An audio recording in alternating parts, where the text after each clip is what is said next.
Hello, I'm going to do a part two on this accountable plan and finally showing you the pages that were missing from the prior recording. I want to make sure that you are seeing. So this is where I left off. I talked about the accountable plan and how we're going to fill this out and put the company information in order to accept this into the company. You can actually have your annual board meeting with your board of advisors and accept this plan officially. So that's another way to document the plan has been accepted in the company and you started using it. Okay, the other thing that did not show was the letter. Let's see if I have that readily available. Might have to open it 1 second.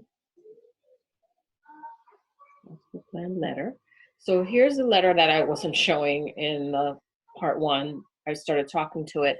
Once you have the accountable plan set up, you now issue a letter from the officer to the employee, which can be the same person, to say that the company desires your services at times to be in the late evening and requires you to maintain an administrative office, etc.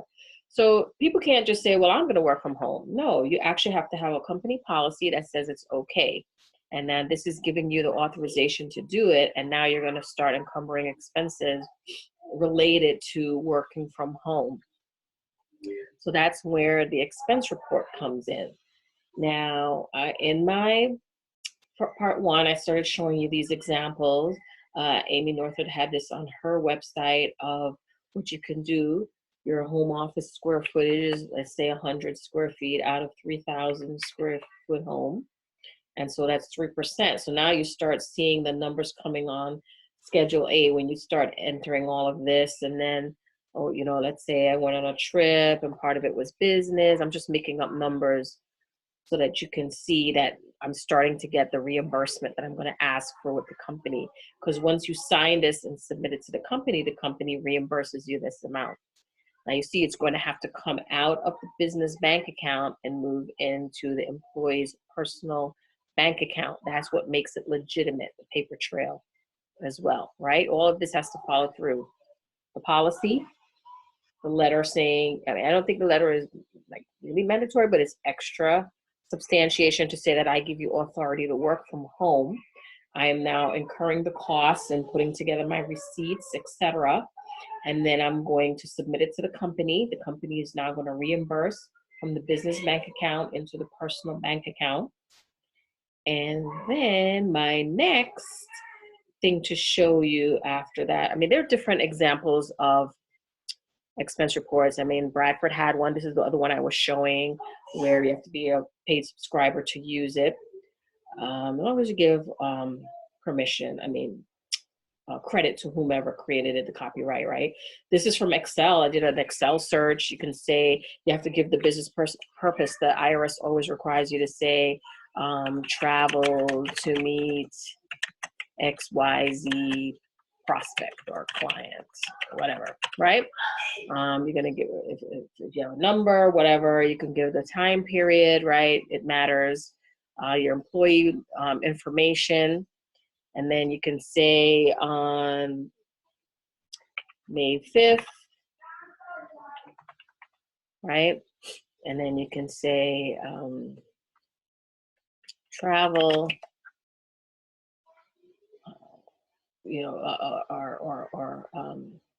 travel to meet client. This is just a further description on the purpose. So you really don't have to be that specific. I stayed in a hotel for $100.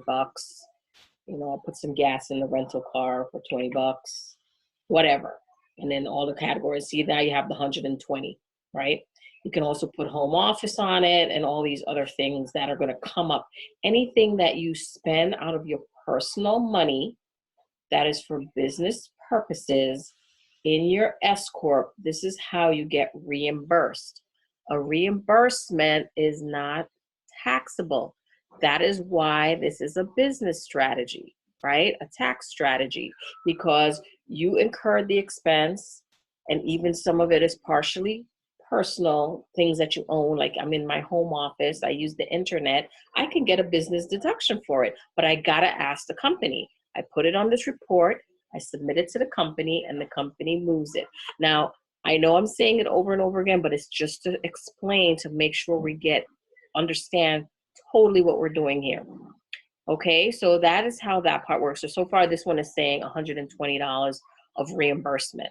When it's a home office, this is where I was going, where the other video picked up, right? We're doing the form 8829. This is the receipt, so to speak, for the home office. We have some square footage in there, you know, and then you start putting in the home mortgage interest, all of this. Depending on the tax software that's being used, generally you put this first. And the personal part of the 1098, that's the mortgage interest statement, etc. All the things on that will move over onto the Schedule A if you're still itemizing after this. So you're going to put all these numbers in there, and then it adds up to, guess what, $2,153. That's the amount that you're going to put on your reimbursement. It's the allowable expense for business use of your home, $2,153. You're going to put that on your expense reimbursement form, submit that to the company for reimbursement. And that, my friends, is the whole the accountable plan. So here's another example of a very simple expense report that you can use. Very simple. And then that's the letter itself, as I said. All right, so that should be the whole thing now. You've seen how everything looks. These are all templates that has the company name on it and all the other information that's required to make it official. And you are now audit proof for your accountable plan.